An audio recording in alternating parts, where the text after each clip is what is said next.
प्यारे बच्चों, आप सभी का हमारे चैनल पे बहुत बहुत स्वागत है। दोस्तों, आज के इस वीडियो के माध्यम से क्लास 10th के बच्चों के लिए विज्ञान का एक प्रीवियस ईयर पेपर लेकर के आ चुका हूं। और बच्चों, इस वीडियो के माध्यम से मैं आप सभी के समक्ष इस पूरे पेपर का A to Z solution provide करने वाला हूं। तो इसलिए आप सभी से हम्बल रिक्वेस्ट है, इस वीडियो को शुरू से लेकर के अंत तक जरूर देख लेना। और साथियों, इसी वीडियो के माध्यम से मैं आप सभी को यही बताऊंगा कि बोर्ड परीक्षा 2024 में बोर्ड की कॉपियां किस तरीके से लिखोगे, क्या बोर्ड के पेपर में 95% मार्क्स अचीव कर सकते हो। ठीक है साथियों, ये जो कॉपियां लिखी गई है ये खुद एक बोर्ड के टॉपर के द्वारा लिखी गई है जो बोर्ड के पेपर में 95% मार्क्स अचीव किए हुए हैं। ठीक है, इसलिए आप सभी से हम्बल रिक्वेस्ट है, इस वीडियो को शुरू से लेकर के अंत तक जरूर देख लेना। वीडियो को एक सेकंड भी स्किप मत करना। और इस वीडियो में जितना मैं आपको स्टेप फॉलो बताने वाला हूं सभी को आपको फॉलो कर लेना है, तभी आप बोर्ड के पेपर में अच्छे से अच्छे मार्क्स अचीव कर सकते हो। ठीक है, आइए समझ लेते हैं सबसे पहले कि अब की बार 2024 के बोर्ड के पेपर में कौन कौन से आपको पैटर्न फॉलो करना पड़ेगा। ठीक है, अब की बार सब कुछ चेंज हो चुका है। सभी को पता होगा कि 20-20 एमसीक्यू हर एक बोर्ड के पेपर में पूछा जा रहा है। ठीक है, जिनको ओएमआर आंसर शीट पे हल करना होगा कोई दिक्कत की बात नहीं है। सबसे पहले समझ लो, ये 2022 का ओरिजिनल विज्ञान का पेपर है और पेपर का कोड यहाँ पे देख सकते हो 8 से 24 बीजे कोड दिया गया है। सबसे पहले साथियों यहाँ पे अपना रोल नंबर लिखना नहीं भूलना है और यहाँ पे अपना नाम लिख देना है। ठीक है, इतना बात करने के बाद आपको क्या करना है, आपको यहाँ इस पूरे पेपर को हल करने के लिए 3 घंटा 15 मिनट का टाइमिंग मिलता है, जो कि प्रारंभ के जो ही 15 मिनट मिलेंगे इस पूरे पेपर को हल करने के लिए यानी पढ़ने के लिए मिलेंगे। ठीक है, और बाकी बचे 3 घंटे में आपको इस पूरे पेपर को हल करना है। एक बात आप ध्यान से सुनो, इसमें जो भी यहाँ पे एमसीक्यू रहेंगे वह विकल्पी रहेंगे। जिनको ओएमआर पे हल करना होगा ओएमआर वाले सभी क्वेश्चन को 1 घंटा टाइम मिलता है और बाकी बचे डिस्क्रिप्टिव आंसर को आपको अपने आंसर शीट में हल करना होगा। ठीक है, ये जो पेपर होगा 70 नंबर का होगा। सबसे पहले इस निर्देश को समझते हैं कि प्रारंभ के 15 मिनट परीक्षार्थियों को इस पूरे पेपर को पढ़ने के लिए निर्धारित दिए गए हैं। और ये जो पेपर होगा 2 खंड में, चूंकि ये प्रीवियस ईयर पेपर है तो अभी तो बदल चुका है, तो ये जो पेपर है 3 खंड में डिवाइड किया गया है। खंड क, ख और ग में। खंड क में जो भी क्वेश्चन आएंगे फिजिक्स के आएंगे, खंड ख में केमिस्ट्री के और खंड ग में बायोलॉजी के क्वेश्चन आने वाले हैं। ठीक है, अभी मैं सब कुछ बताऊंगा आपको क्लियर तरीके से, अभी न्यूमेरिकल भी सॉल्व कराऊंगा। ठीक है, परेशान होने की बात नहीं है। और प्रत्येक खंड के सामने उसके जितने भी यहाँ पे नंबर दिए गए हैं, कौन सा क्वेश्चन कितने नंबर का है, सब कुछ बता दिया गया है। ठीक है, और सही प्रश्नों को करना हल अनिवार्य है, जरूरी है, एक भी क्वेश्चन को छोड़ना नहीं है। एक बात यहाँ पे देखो, अंत में एक चीज लिखा गया है कि आवश्यकता अनुसार अपने उत्तरों की पुष्टि स्वच्छ एवं नामांकित चित्रों तथा रासायनिक समीकरणों के द्वारा कीजिए।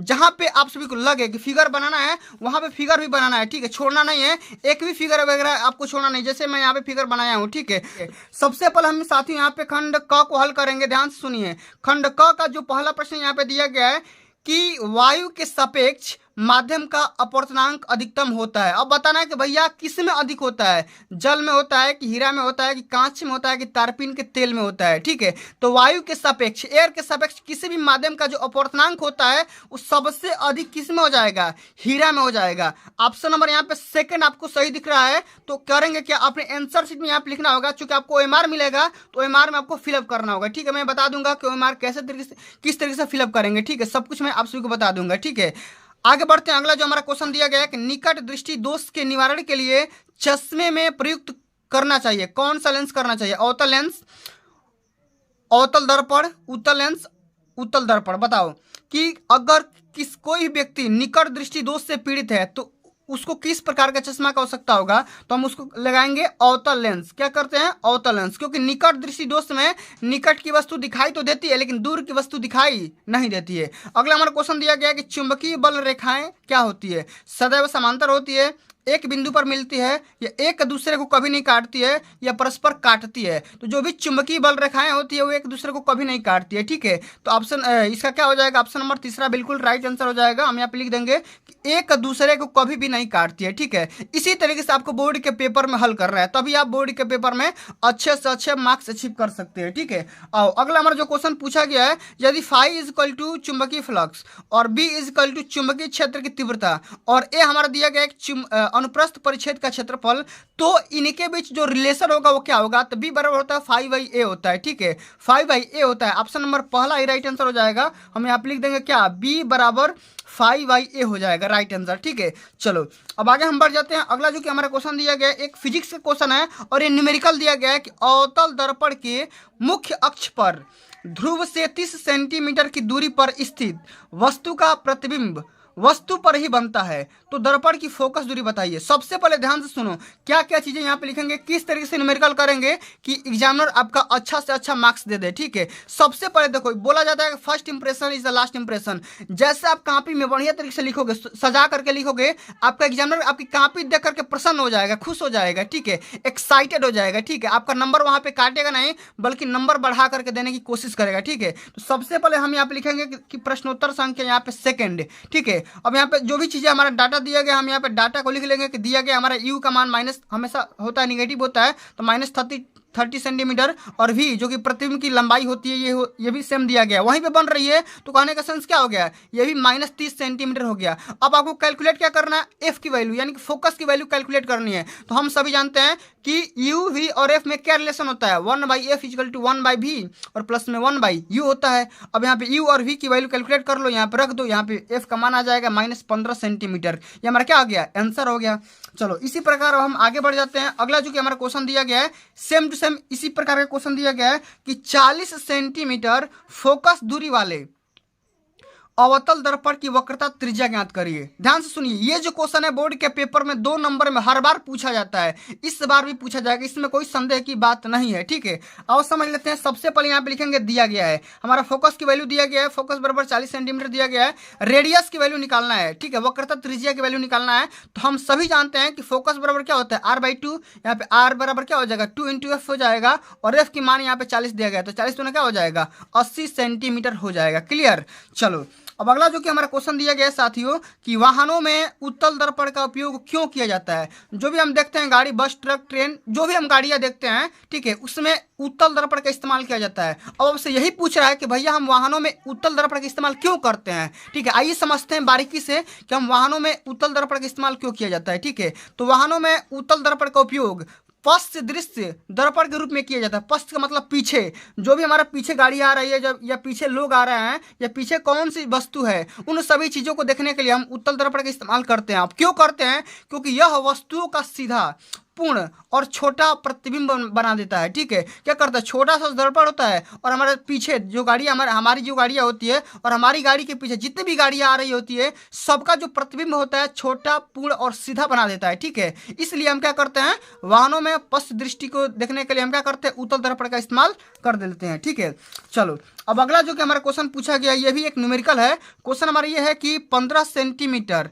फोकस दूरी का कोई अवतल लेंस किसी वस्तु का प्रतिबिंब लेंस से 10 सेंटीमीटर की दूरी पर बनाता है। ठीक है, तो वस्तु लेंस से कितनी दूरी पर है, सबसे पहले ये बताना है, और साथ में इसका फिगर भी बताना है, डायग्राम भी बताना है। ठीक है, आइए ध्यान से करते हैं। सबसे पहले यहाँ पे हम ब्लैक पेन से हेडिंग लगाएंगे, प्रश्नोत्तर संख्या तीसरका का क। ठीक है, अब यहाँ पे जो भी डाटा मैंने बताया ना, जो भी डाटा यहाँ पे सबसे पहले क्वेश्चन में दिया गया है, सबसे पहले उसको लिख लो। यहाँ पे फोकस की वैल्यू दिया गया है 15 सेंटीमीटर, तो कौन सा दर्पण है, चूंकि हमारा लेंस है, अवतल लेंस है, तो अवतल लेंस की जो फोकस दूरी होती है क्या होती है, निगेटिव होती है। सबसे पहले लिख लेंगे।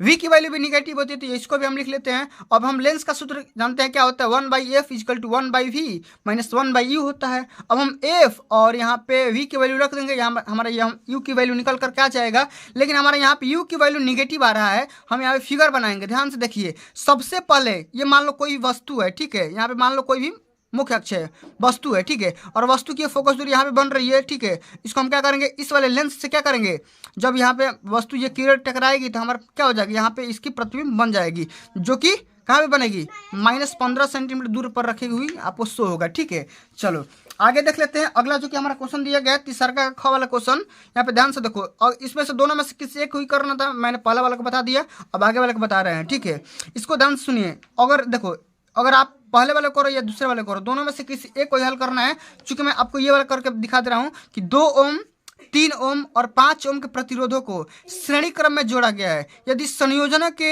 दोनों सिरों पर 30 वोल्ट का विभवांतर लगा हुआ है, तो प्रत्येक प्रतिरोध के सिरों के बीच का विभवांतर वोल्टेज बताना है। ठीक है, जो भी सिरा है, ठीक है, सिरों के बीच में कितना वोल्टेज फ्लो हो रहा है, उसकी कैलकुलेशन करनी है। आओ ध्यान समझते हैं। सबसे पहले यहाँ पे हेडिंग लगाएंगे, प्रश्नोत्तर संख्या तीसरा का ख, और इसका अथवा वाला सेक्शन को हल कर रहे हैं। ठीक है, हमारे पास दिया गया R1 मान लो, R2 मान लो, R3 मान लो, तीनों प्रतिरोध को मान लो 2 ओम दिया गया है, ये 3 ओम, ये 5 ओम दिया गया है, ठीक है। और हमारे पास वोल्टेज दिया गया है 30 वोल्ट दिया गया है, ठीक है। अब हमें करना क्या है, श्रेणी क्रम में जब जोड़ेंगे तो सभी को पता होगा क्या होता है, टोटल जो हमारा तुल्य प्रतिरोध होता है वो क्या होता है, R1 plus R2 plus R3 होता है। और तीनों को जोड़ दोगे तो यहाँ पे 10 ओम निकल करके आ जाएगा। लेकिन हमें क्या करना है, हमें यहाँ पे इसकी वैल्यू सबसे पहले यहाँ पे आई की वैल्यू कैलकुलेट कर लो, एम्पियर जो भी हमारा करंट फ्लो हो रही है उसके करंट की वैल्यू पहले कैलकुलेट कर लो ओम के नियम के अनुसार से। क्या होता है, V बराबर आई इंटू आर होता है, हमारे पास आई बराबर क्या हो जाएगा 30/10 यानी कि 3 एम्पियर हो जाएगा। और यहाँ पे V1, ठीक है, चूंकि हमें क्या करना है, विभवांतर निकालना है सबसे पहले A1 वाले सिरों पे, तो V1 पे क्या हो जाएगा आई इंटू आर, आई का मान हमने निकाल लिया 3 एम्पियर, आर का मान हमारे पास सेम टू सेम दिया गया है 2 ओम, ठीक है। तो ये 6 हो जाएगा, ये हमारा 9 हो जाएगा, ये हमारा क्या हो जाएगा 15 हो जाएगा। इस तरीके से आप पूरे के पूरे सेक्शन को हल कर सकते हो, ठीक है। चलो, जो कि अगला हमारा क्वेश्चन दिया गया साथियों, ध्यान से सुनो। इसी प्रकार आप सभी को बोर्ड के पेपर में कापियां हल करना है, और मैं अंत में भी बताऊंगा कि आपको कौन कौन सी स्टेप फॉलो करना है, कौन कौन सी गलतियां नहीं करनी है, ठीक है। चलो, अगला जो कि हमारा क्वेश्चन दिया गया साथियों कि विद्युत धारा के चुंबकीय प्रभाव से क्या आप क्या समझते हैं, एक लंबे सीधे धारावाही चालक के द्वारा उत्पन्न चुंबकीय क्षेत्र की तीव्रता किन किन बातों पर डिपेंड करती है, ये बताना है। और साथ में हमें यह भी बताना है कि चुंबकीय क्षेत्र की दिशा के लिए नियम कौन कौन सा होता है, उसके नियम को भी लिखना होता है, ठीक है। आओ ध्यान से हल करते हैं, समझते हैं, ठीक है। इसको मैंने करवा दिया है, विद्युत मोटर क्या होता है, सिद्धांत क्या होता है, रचना कंस्ट्रक्शन ऑलरेडी सब कुछ बता रखा है, ठीक है।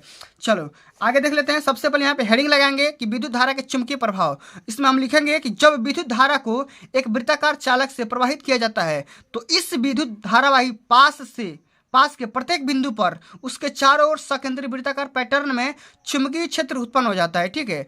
और विद्युत धारावाही वृत्ताकार पास चालक का प्रत्येक बिंदु पर एक विद्युत धारावाही सीधा चालक की तरह व्यवहार करता है, ठीक है। एक चुंबक विभाग क्या करता है भाई, एक बिहेव करता है, ठीक है। अब यहाँ पे हम क्या करेंगे, एक सीधे लंबे धारावाही चालक के द्वारा उत्पन्न क्षेत्र की तीव्रता निकालेंगे तो किन किन बातों पे डिपेंड करेगा। सबसे पहले तो देखो, चुंबकीय क्षेत्र की प्रबलता पे यानी कि बी पे डिपेंड करेगा, साथ में छड़ की लंबाई पे डिपेंड करेगा एल पे, और साथ में हमें क्या हो जाएगा चालक की लंबाई एवं चुंबकीय क्षेत्र के बीच में जो भी हमारा एंगल बन रहा है साइन थीटा का अनुक्रमानुपाती हो जाएगा, ठीक है। अब यहाँ हमारे पास एक फार्मूला भी आ जाता है कि साइन थीटा बराबर क्या हो जाता है BIL, ठीक है। एफ बराबर यहाँ पे एक होता है, ए बराबर होता है BIL साइन थीटा, क्या हो जाएगा साइन थीटा इंटू BIL हो जाएगा। ये हमारे पास एक फार्मूला भी निकल करके आ जाता है, क्योंकि बल की दिशा फ्लेमिंग के बाएं हाथ के द्वारा हम ज्ञात कर सकते हैं। क्योंकि हमें यही भी पूछा था किस माध्यम से निकालते हैं, तो मैंने बता दिया, ठीक है।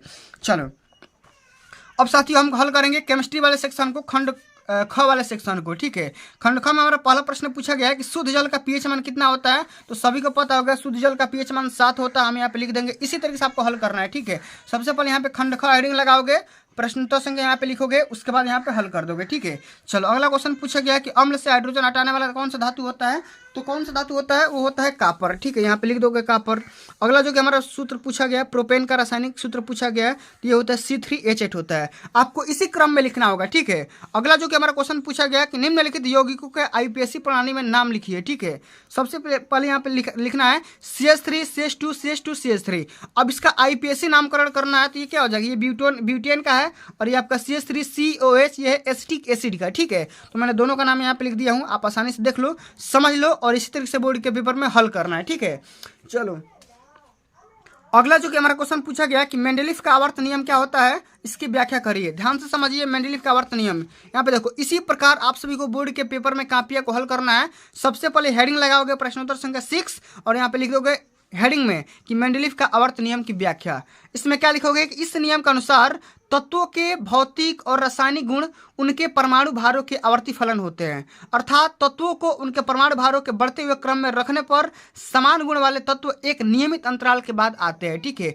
जो भी तत्व आएंगे एक नियमित अंतराल के बाद ही आएंगे, यही हमारा क्या बोलता है मेंडलीफ का आवर्त नियम बोलता है, ठीक है। समझ गए। चलिए आगे बढ़ जाते हैं। अगला जो कि हमारा क्वेश्चन पूछा गया है कि रिएक्शन को कंप्लीट करना है। यहाँ पे ये रिएक्शन दिया गया और यहाँ पे एक ये रिएक्शन दिया गया, ये 2 नंबर का है, दोनों को ध्यान से समझिए। ये CH3COH, अब ये मैंने बताया ना एसिटिक एसिड है, और इस C2H5OH के साथ जब रिएक्शन करेगा, ठीक है, कब, जब सांद्र सल्फ्यूरिक एसिड के साथ, ठीक है। तो हमारे पास ये 2 मॉलिक्यूल्स बनाएगा, एक CH3COO C2H5, और साथ में हमें जल भी मिल जाएगा, ठीक है। इस बात को ध्यान में रखना है। अगला जो कि हमारा क्वेश्चन दिया गया है, रिएक्शन कंप्लीट करना है कि C2H5Br प्लस पोटेशियम हाइड्रोक्साइड जो कि जलीय फॉर्म में है, अब हमारे पास क्या मिल जाएगा, तो पोटेशियम ब्रोमाइड मिल जाएगा और साथ में C2H4 मिल जाएगा और साथ में हमें जल मिल जाएगा। तो मैंने रिएक्शन को कंप्लीट कर दिया। चलो अगला जो कि हमारा क्वेश्चन दिया गया है 7वां नंबर क्वेश्चन, ध्यान से सुनो कि धावन सोडा तथा मीठा सोडा का नाम भी लिखना है और साथ में रासायनिक सूत्र भी लिखना है। ठीक है, यहाँ पे देखो सोडियम कार्बोनेट होता है धावन सोडा का, इसका केमिकल फार्मूला होता है Na2CO3 होता है। ठीक है, अगला हमारा क्या बोल रहा है मीठा सोडा का, तो मीठा सोडा को हम बोलते हैं सोडियम बाइकार्बोनेट और इसका फार्मूला होता है NaHCO3 होता है। ठीक है, चलो अगला जो कि हमारा क्वेश्चन पूछा गया कि द्विविस्थापन अभिक्रिया को उदाहरण देकर का स्पष्ट करिए। तो ध्यान से सुनिए कि द्विविस्थापन अभिक्रिया क्या होती है। यहाँ पे हेडिंग लगाएंगे द्विविस्थापन अभिक्रिया और यहाँ पे लिखेंगे कि जिस अभिक्रिया में यौगिकों के आयनों अथवा घटकों को अदला बदली हो जाती है तथा नए यौगिक बनते हैं वह द्विविस्थापन अभिक्रिया कहलाती है। इसका एग्जाम्पल यहाँ पे लिखा गया है कि बेरियम क्लोराइड है यहाँ पे और साथ में यहाँ पे क्या करेगा सोडियम सल्फेट के साथ जब रिएक्शन करेगा तो बेरियम सल्फेट बनाएगा और साथ में सोडियम क्लोराइड में बना देगा। सोडियम क्लोराइड मतलब नमक। ठीक है, चलो अगला जो कि हमारा क्वेश्चन दिया गया है साथियों 8वां नंबर क्वेश्चन, ध्यान से सुनो कि संक्षारण क्या होता है, एग्जाम्पल देकर के समझाइए। ठीक है, ये देखो क्वेश्चन, ये क्वेश्चन बोर्ड के पेपर में हर साल आता है। ठीक है, ध्यान से सुनो, जितना क्वेश्चन बता रहा हूँ सभी के सभी तैयार कर लो और इसी पेपर में से आप सभी को बहुत सारे क्वेश्चन फंस जाएंगे 2024 बोर्ड के पेपर में। संक्षारण क्या होता है कि जब कोई धातु अपने आसपास अम्ल, आर्द्रता आदि के संपर्क में आती है तब वह संक्षारित हो जाती है और इसी प्रक्रिया को संक्षारण कहते हैं। कहने का सेंस यहाँ पे है कि जब कोई वस्तु खुली वातावरण में रखी जाती है तो सभी को पता होगा कि नमी की वजह से उसमें जंग लग जाता है और जंग लगने के प्रोसेस को हम क्या बोलते हैं,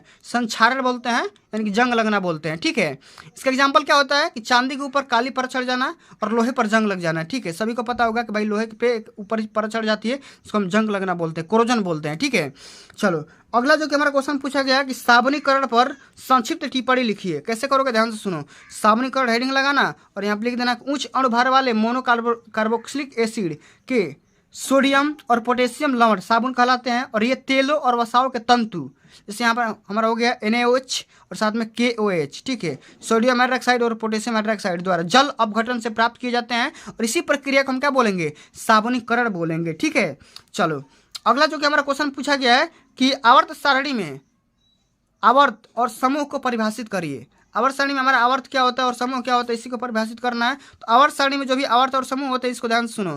तो तत्वों की आवर्त सारणी की ऊर्ध्वाधर कतारों को समूह बोलते हैं, ऊर्ध्वाधर मतलब ये वर्टिकली। ठीक है, और इनकी संख्या 18 होती है और आवर्त सारणी की 36 कतारों को ये वाला, ठीक है, 36 कतारों को हम क्या बोलते हैं, आवर्त बोलेंगे, इनकी संख्या 7 होती है। ठीक है, चलो अगला जो कि हमारा क्वेश्चन पूछा गया है, ध्यान से सुनो, खंड ग पे आते हैं और खंड ग पे यहाँ पे हमारा बायोलॉजी क्वेश्चन स्टार्ट हो गया। बोल रहा है कि वह प्रक्रिया जिनमें जटिल कार्बनिक अणु सरल अणुओं में टूट जाते हैं, इनको हम क्या बोलेंगे, इनको हम बोलेंगे अपक्षयी अभिक्रियाएं। ठीक है, यहाँ पे देखो हेडिंग लगाएंगे खंड ग और यहाँ पे लिख देंगे प्रश्नोत्तर संख्या 9 और यहाँ पे क वाला लिखेंगे अपक्षयी अभिक्रियाएं। ठीक है, चलो अगला हमारा क्वेश्चन पूछा गया है कि चर्मदाह या पैलाग्रा रोग निम्नलिखित में से किस विटामिन की कमी से होता है। तो ये होता है विटामिन B5 की कमी से। ठीक है, यहाँ पे ऑप्शन नंबर क्या हो जाएगा, ग बिल्कुल राइट आंसर होगा। अगला जो कि हमारा क्वेश्चन पूछा गया है कि हीमोग्लोबिन महत्वपूर्ण भूमिका निभाता है किसमें भाई, तो ये निभाता है श्वसन में। ऑप्शन नंबर पहला राइट आंसर होगा। ठीक है, चलो अगला हमारा क्वेश्चन पूछा गया है फ्लोएम के द्वारा भोजन का स्थानांतरण किस माध्यम के रूप में होता है, ये सुक्रोज के रूप में होता है। किस माध्यम में, सुक्रोज के रूप में हो जाता है। ठीक है, चलो अगला हमारा क्वेश्चन पूछा गया कि लार में कौन सा एंजाइम पाया जाता है और वह किसका पाचन होता है। तो यहाँ पे सुनो ध्यान से, 10वां नंबर प्रश्न है कि लार में पाया जाने वाला एंजाइम का नाम है टाइलिन। ठीक है, टाइलिन नाम का एक एंजाइम होता है जो कि लार में पाया जाता है, जिसे क्या बोलते हैं, फ्लाइलिन। ठीक है, क्या बोलते हैं, प्लथियाइन। ठीक है, भी कहा जाता है, जो स्टार्च को शर्करा में तोड़ता है और इस प्रकार भोजन का पाचन मुंह में शुरू हो जाता है। ठीक है, मुंह से ही शुरू हो जाता है और लार ग्रंथि या वसा पाचन शुरू करने के लिए लार में लाइपेस भी स्रावित करता रहता है। ठीक है, इस बात को ध्यान में रखना है। चलो अगला जो कि हमारा क्वेश्चन पूछा गया है कि परागकण का एक नामांकित चित्र बनाइए। ठीक है, ये उसका खवा नंबर प्रश्न है, तो हम यहाँ पे लिख देंगे प्रश्नोत्तर संख्या 10वां का ख और यहाँ पे हमारा ये परागकण है। ठीक है, इसका ये फिगर बनाया गया है, देखो ये परागकण लिखा गया है और यहाँ पे लिखा गया है जनन कोशिका। यहाँ पे देखो वर्दी कोशिका का ये सेंटर लिखा गया है, ये रिक्तिका है जो कि छोड़ दिया जाता है और वाह चोल है। ठीक है, ये अंतः चोल है, ये वाह चोल है, ये बाहरी वाला चोल है, ये अंतः चोल है। ठीक है, इस बात को ध्यान में रखना है। चलो अगला जो कि हमारा क्वेश्चन पूछा गया है कि पुनरुद्ध भवन किसे कहते हैं, कोई 2 एग्जाम्पल लिखिए। आओ ध्यान समझते हैं भाई क्या होता है। पूर्ण रूपेण विभेदित जीवों में अपने कायिक भाग से नए जीव के निर्माण की क्षमता होती है। अर्थात कोई किसी जीव के अनेक टुकड़े कर दिए जाए तो वह प्रत्येक टुकड़ा विकसित होकर के एक नए जीव का निर्माण कर लेता है। उसको हम क्या बोलते हैं? पुनरुद्भवन बोलते हैं। ठीक है, क्या बोलते हैं? उसी को हम क्या बोलेंगे? पुनरुद्भवन बोलेंगे। जैसे मान लो यहाँ पे हाइड्रा और प्लेनेरिया है। जैसे सरल प्राणियों को यदि टुकड़े टुकड़े काट दिया जाए तो प्रत्येक टुकड़ा एक विकसित होकर के पूर्ण जीवन का निर्माण कर लेता है। ठीक है, इस प्रकार हमारा ये पुनरुद्भवन टॉपिक कंप्लीट होता है। अगला जो कि हमारा क्वेश्चन साथियों पूछा गया है कि एक संकरण और द्विसंकरण से आप क्या समझते हैं? ठीक है, ये 4 नंबर में क्वेश्चन पूछा गया है। आइए समझते हैं एक संकरण से क्या समझते हैं। विपरीत लक्षण वाले नर तथा मादा के मध्य जब केवल एक जोड़ा विपरीत लक्षणों के अध्ययन के लिए संकरण कराया जाता है तो इन विपरीत लक्षणों के संकरण को एक संकरण कहते हैं। और जैसे लाल फूल वाले और सफ़ेद फूल वाले पौधों के मध्य संकरण हो जाता है। ठीक है, समझ गए? अगला जो कि हमारा टॉपिक है द्विसंकर संकरण। जब विपरीत लक्षणों वाले नर और मादा के मध्य 2 जोड़ा विपरीत लक्षणों के अध्ययन करने के लिए संकरण कराया जाता है तो इसका हम क्या बोलेंगे? द्विसंकर संकरण बोलेंगे। जैसे पीले गोल बीज वाले और हरे झुर्रीदार बीज वाले पौधों के मध्य संकरण करवाया जा रहा है। ठीक है, चलो समझ गए। चलो अगला जो कि हमारा क्वेश्चन पूछा गया है साथियों 11 का ख पूछा गया है। यहाँ पे देखो दोहरा संकरण बताना है या परिवार नियोजन पे टॉपिक लिखना है। तो ठीक है, तो मैंने दोनों में से किसी कोई हल करना है। तो आइए समझ लेते हैं कि परिवार नियोजन से क्या समझते हैं और परिवार नियोजन की किन्हीं 2 विधियों के बारे में आप वर्णन करिए। तो ध्यान से सुनो, परिवार नियोजन क्या होता है। ठीक है, तो परिवार नियोजन से मतलब ये होता है कि ऐसी योजना से है जिसमें परिवार की आय, माता के स्वास्थ्य, बच्चों के समुचित पालन पोषण और शिक्षा को ध्यान में रखते हुए उपयुक्त समय पर और एक आदर्श संख्या में संतानों को जन्म दिया जाए। ठीक है, ये हमारा परिवार नियोजन का परिभाषा होता है, इसका मतलब होता है, इसका आशय होता है, इसका तात्पर्य होता है। ठीक है, और समझ लेते हैं कि भाई इसकी कौन कौन सी विधियाँ होती है। तो इसमें बहुत सारी विधियाँ होती है कंट्रोल करने के लिए। जैसे मध्यपट हो गया, गर्भाशय ग्रीवा हो गया, आच्छद हो गया, इसका इन सभी चीज़ों का हम क्या करते हैं? उपयोग कर सकते हैं। ठीक है, परिवार नियोजन पर कंट्रोल रखने के लिए। चूँकि हमारे पास कौन कौन सी विधियाँ होती है? एक शल्य विधि होती है, एक अस्थायी विधि होती है। ठीक है, इस विधि में हम क्या करते हैं? पुरुषों की शुक्रवाहिका और स्त्री की डिंबवाहिनी नली को छोटे छोटे भाग में शल्य क्रिया द्वारा काट दिया जाता है या बांध दिया जाता है। इसी क्रम में नर नसबंदी बोलते हैं और स्त्री को नसबंदी बोलते हैं। ठीक है, समझ गए? चलो आओ अगला इसी प्रकार ध्यान से सुनो। अगला जो कि हमारा क्वेश्चन यहाँ पे दिया गया है पुमंग और जांग में क्या अंतर होता है, दोनों के कार्य को समझाइए। या परागण और निषेचन में क्या संबंध होता है। तो मैंने ऑलरेडी इस दोनों क्वेश्चन को करवा दिया है। ठीक है, आप क्लास 10 साइंस और उसके प्लेलिस्ट में जाओगे तो इस दोनों क्वेश्चन का लिंक मिल जाएगा। ठीक है, तो प्यारे साथियों आज के लिए बस इतना ही। आओ हम ये समझ लेते हैं कि इस बोर्ड में कौन कौन सी गलतियाँ पेपर में नहीं की गई है। सबसे पहले इस पूरे कॉपी को देखोगे तो कहीं भी काटा पीटी नहीं किया गया है। ठीक है, ध्यान से देख लो, कहीं भी ओवर राइटिंग नहीं किया गया है। बहुत ही सुंदर अक्षरों में लिखा गया है, बहुत ही बेहतरीन ढंग से लिखा गया है। ठीक है, अगर आप भी इन सभी चीज़ों को स्टेप बाय स्टेप फॉलो करते हो, हाथ वगैरह खींच करके लिखते हो बढ़िया से, ब्लैक पेन ब्लू पेन, ठीक है, बढ़िया से हल करते हो तो आप भी बोर्ड के पेपर में अच्छे से अच्छे मार्क्स अचीव कर सकते हो। ठीक है, तो साथियों आज के लिए बस इतना ही। अगर आप चाहते हैं कि इसी प्रकार मैं और भी वीडियोस लाऊं तो इस वीडियो को ज़्यादा से ज़्यादा शेयर करो। ठीक है, और इस वीडियो पर लाइक कर दो। ठीक है, उसके बाद इस वीडियो पर अच्छे अच्छे कमेंट कर दो। ठीक है, अभी तक मेरे चैनल पर आप नए हो तो सब्सक्राइब भी कर लो। ठीक है, मिलते हैं अगली वीडियो में, तब तक के लिए जय हिंद, जय भारत, वंदे मातरम।